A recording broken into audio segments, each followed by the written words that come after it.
Futbalisti martinského Fomatu cestovali v sobotu v rámci 22. kola 3. ligy do Novej Bane. Domáci futbalisti bojujúci o záchranu sa síce chceli postarať o prekvapenie kola, čomu nakoniec nasvedčovala aj prvopolčasová jednogólová remíza. No nakoniec futbalisti Fomatu opäť ukázali svoju mentálnu aj kolektívnu silu a vďaka 3 bodom si opäť posilnili vedenie v tabuľke.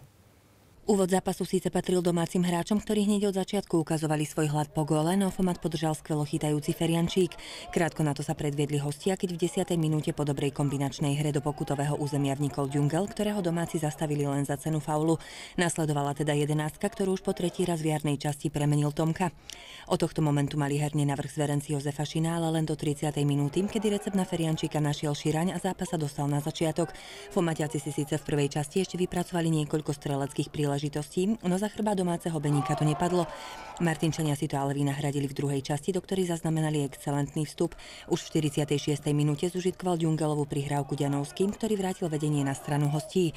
Domáci hráči začali hrať agresívnejšiu hru, čomu sa nechcel podriadiť Tomka a nechal sa vyprovokovať. Zakopnutie súpera za zinkasovanie druhej žltej karty sa teda musel porúčať z ihriska a zvyšok zápasu odohrali Fomatiaci v oslabení. Napriek tomu Martinčania tesné víťazstvo udržali a na konto si pripísali ďalšie 3 body. Bol to ťažký zápas. Domáci hrajú v podstate o záchranu. Chceli proti nám uspieť. My sme naozaj sa na tento zápas pripravovali zodpovedne. Úvod zápasu troška patril domácim, ale my sme išli do vedenia. Bohužiaľ, urobili sme niektoré chyby v obranej fáze, za čo nás super potrestal. Do druhého polčasu sme mali ten vstup naozaj výborný. V 36. minúte sme znova išli do vedenia.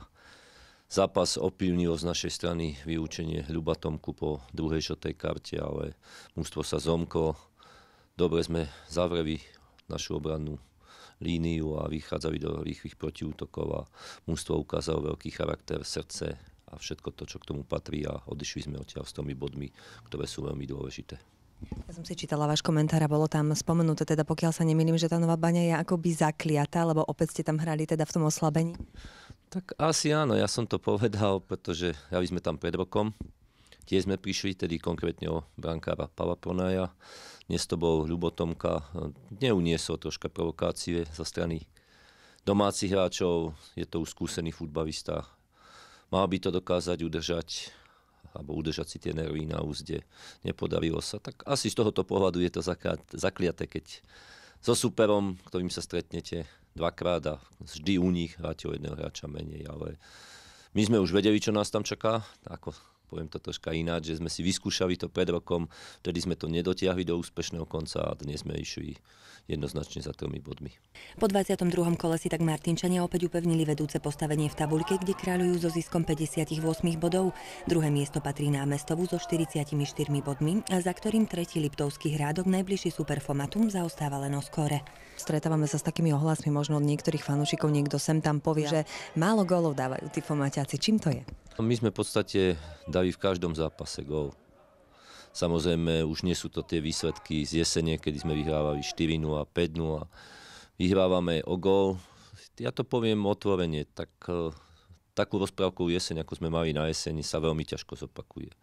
Preto možno, že aj tie výsledky na domácom ihrisku a hlavne tá predvedená hra nie je okula hodiaca, ale keď hráte o postup, dôležité sú body a tých máme naozaj dosť. Samozrejme ešte je 7 kôl do konca, takže verím, že v závere súťažného ročníka v tých posledných zápasoch sa niekto aj strelecky prebúdza, ale paradoxné je to, že v podstate prebehlo 8 zápasov na jar a Nerovský dal 8 gólov, aj keď v 2 zápasoch nedal gól, ale tých 8 gólov v podstate je zápas, to gól. Jozef Šino okrem zadozučinenia zo zisku 3 bodov, okrem sily kolektívu nezabudol vyzdvihnúť ani skalných fanúšikov. Tí totiž aj tento raz cestovali do Novej Bane, stáli za hráčmi a boli tým ozajstným hnacím motorom. V prvom rade im patrí poďakovanie, pretože boli na všetkých výjazdoch vonku. Klobúk dolu pred nimi, je to naozaj veľmi kvalitný fanklub, ktorý nám výrazne pomôže v každom zápase, či na domácom, či na superovom ihrisku. A ja ich obdivujem, pretože ísť do Učenca, ísť do Novej Bane, to sú cesty nie najbližšie od Martina, takže ja im ešte raz veľmi pekne ďakujem. Pomohli nám vo všetkých zápasoch. No a na tú druhú časť otázky hráme teraz v podstate sobotu 14. mája 16:30 doma s Liptovským Hrádkom. Poviem to otvorenie s lídrom jarnej časti, pretože Liptovský Hrátok stratil iba 6 bodov, čiže nazbierali na jar o bod viac než my.